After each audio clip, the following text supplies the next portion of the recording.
You're talking about a homeless person, and there's personal responsibility. If that person is personally responsible for their own situation, and there might be things like mental illness involved, you don't know. Until you look at each individual, there's many reasons why people are homeless, right? Sure. And again, I wouldn't even presume to even say it's because of bad social policy until I spoke to that person and traced back their own decisions. Maybe they're just lazy drug addicts that need help and whatever. They're just destined for a life of misery. Many people, I think that this is the fundamental disagreement I have with my daughter. Okay, well, I love to death.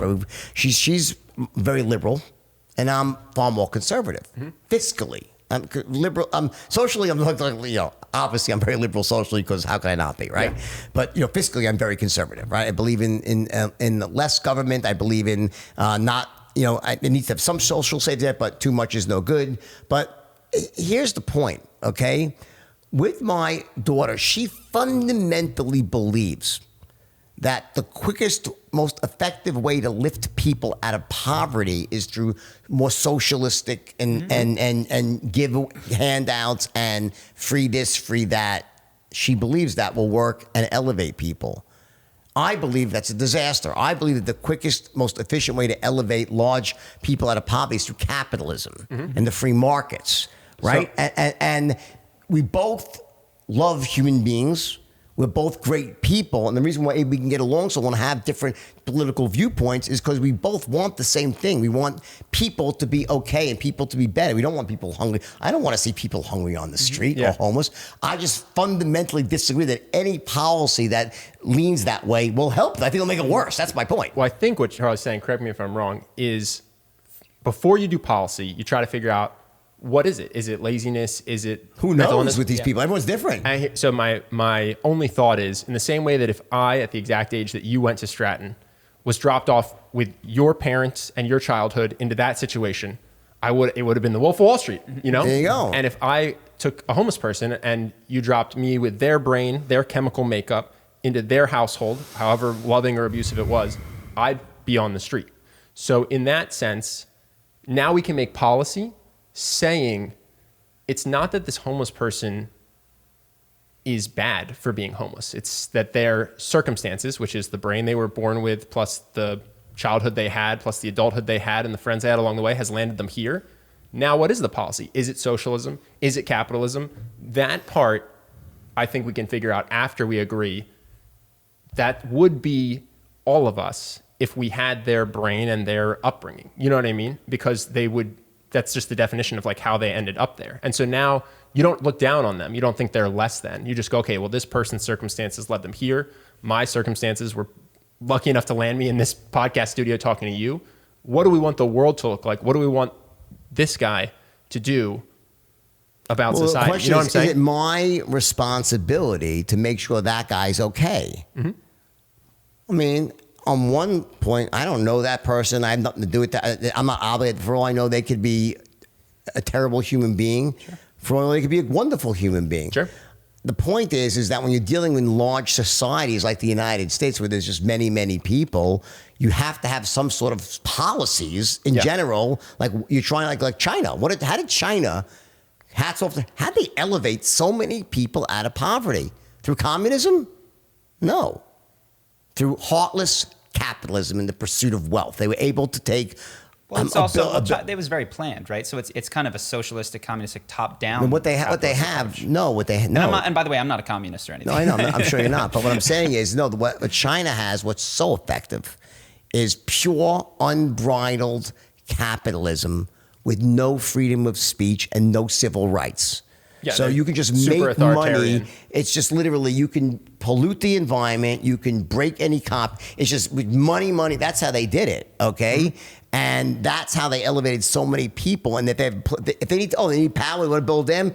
That million people get out. The military's coming in, clearing you out. I'm going to relocate you here. 20 years of lawsuits. So it's a very efficient system to elevate people out of poverty. But there's still homeless people in China. There's still haves. There's always going to be haves and have-nots. There's going to be people that make a lot of money, the Jack Ma's. There's going to be people who are peasants, right? As you're saying, what you said, you can't argue what you said in the sense, everyone is where they are because of what? Well, they're nature, their nurture, and their exactly. circumstance. Yeah, so okay, fair enough. The question is, what types of policies are going to wholesale lift the most people out of poverty without unnecessarily burdening people who work hard and doing well? How do you make, what's that balance, right? Yeah. And I think the United States has done a really, really great job. If you go back, I think that they've done an amazing job. And I think people that hate this country and that, the social justice, I hate that stuff because I just think it's terrible and it's misplaced. And I think that, you can't give people things for free because they don't value them. That doesn't mean I'm a heartless bastard. It means that you need to work for what you get. So I always believed in workfare versus welfare and things like that. And I think most common sense people believe that to be true. So, Yeah, the policy, all I would say with the policy is if we start from the same assumptions and we all want the best thing for the country, policy conversation will be easy. And so in the same way that I would say not to judge the people at Stratton, because the drug use, the infidelity, it could not be avoided. I would say you also, even if the homeless person is lazy, you cannot begrudge them that because it was a product of whatever happened. And where you had unconditional love, potentially they had abuse, homelessness at age 7, whatever it might be. So it's like, okay, well, let's make a policy where we don't. But it's not my responsibility, though. Do I have to? Okay, fair enough. I would actually disagree with that. And so, and I'm not saying that it's your responsibility. I feel, and not to every person in the world. When I look at this, I don't believe in free will. And it's for a lot of the reasons that we're talking about. And it goes beyond that. But I believe that, the thoughts in my head are occurring and then I am responding to them. I'm kind of on a roller coaster that I have eyes on, but it's on a track is my personal view. So if I assume that that's true of everybody else and I go, wow, I just got dealt an amazing hand. But it could have gone the other way, right? Just as easily. It's not that I have a responsibility. It's that I have crap, if it's just a roll of the dice that put me in such a wonderful situation, I would like to take some of my excess resources, of which I have a ton, and would not lose much sleep or happiness if I gave up some, if it's effective policy-wise to distribute. Now, I agree with you is I agree with you though. Yeah, I don't agree with your thesis on free will, but that's a separate issue. That's your own opinion. So you're entitled to your opinion. What I'm saying is, though, is that of course you're entitled. You can give away all your money. Your choice. Yes. What I don't want is some agency taxing me against my will to apply my money to things that I don't believe will enrich other people's lives. Well, I believe. Well, keep going. There's 2 statements there. So one is I shouldn't be taxed, and 2 is for things that I think are ineffective. So I'd separate them, and I would say let's assume that it would be effective. So I'm not saying it's socialism or capitalism, but your argument against welfare is that it doesn't work. So I'm saying assume there's a program that would work, but it requires resources. It's an impossible assumption. You just asked things impossible to do. Maybe the resources don't go directly to them. Maybe it goes to education. The bureaucracy eats up every time the most inefficient things are government run aid. Go to motor vehicles and see what happens. Go to the post. The reason that government enterprises, what happens is, in theory, great, let's take money, put in Social Security. The amount of money it costs to administer the actual program is so great. There's so much inefficiency and such bureaucracy that, if you could perfectly transfer money to the people who needed it and it actually got to them and the programs work, that would be great. In theory, it never works. Doesn't happen. What about the police? What about the firemen? What about the roads? What about them? That's a government program where they tax us and I have an interstate to drive on. I don't have to pay. Okay. The police come to my house. If there's a fire that burns down your neighbors, they'll come take care of it. So there's, I presume, some areas where you'd be comfortable with government taxing and spending. So this is now we're getting to the distance. Okay, so what happens is when you're on the local, my belief is that, yes, on the local level, on a state level, every time you start moving up from local to state to federal, right, the inefficiencies grow because the bureaucracies get bigger. Sure. That's why we're a republic. We're not a democracy. Many of the rights in the Constitution are reserved to the states. So when I get taxed in a state, I choose to live in California right now. If the majority of Californians vote for certain taxes, I pay my taxes. I might not agree with it, but I'm willing to go with the majority of people within my state to pay taxes. But that doesn't mean I would vote for it myself. I agree as a social compact to go with the majority. My personal belief is that, yes, on the low cost, there's certain institutions, local finance, but there's a lot of graft and waste that go into that as well, which is why a lot of towns are incorporated towns. They run for profit. They have budget. See, the difference is in the federal government can print. No one else could do what the federal government can do, and especially the U.S. government. It sounds like the libertarian is not like as little government as possible. There is some, it sounds like state things that they provide public obviously. schools. Okay, No, I think any position in an extreme is kind of stupid, right? So in other words, I would never, I'm pure libertarian, right? Things are so much more complex, right? Like public I believe in less government, not no government. Mm-hmm. I believe in less social programs, not no social programs. Mm-hmm. I believe safety nets are important. So I think we agree, which is that if there were a program that was effective to help people like get education, like a public school education, we'd be for that.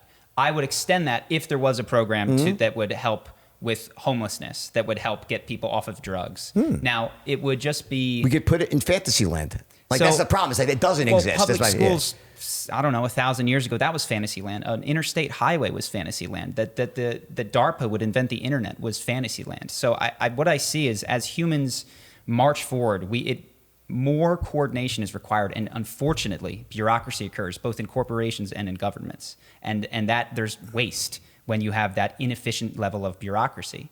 But the fact that something seems and hasn't been done, just like a public school, just like all those other things, I don't think excludes it from being a possibility today or in the future. I disagree. I think that of course, anything is possible.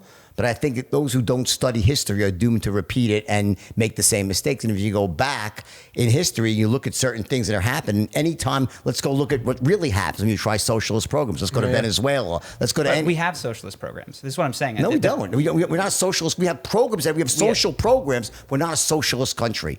Okay, So socialism is designed. The program of social was designed. It's about not based on the profit mode, not based on ingenuity, not based on hard work. Everyone should. That's talking about a social program, not socialism. Sure. I'm not for. Well, I don't know what the distinction is if we have a government that has social programs, but couldn't a social program is just a program within a capitalist society where couldn't we have that for homelessness in the same way that we have it for school if it works? How do you know that people want to live in homes? I don't know. I'd have to add. Maybe find out. if you. By the way, the assumption.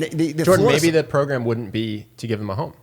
What would the program be? To get them off Make drugs. their lives better. Yeah. Provide them with food or rehab centers or whatever it would be. But you guys, I just want you guys to understand that the level of insanity, and this, listen, I've been around the block for a long time, okay?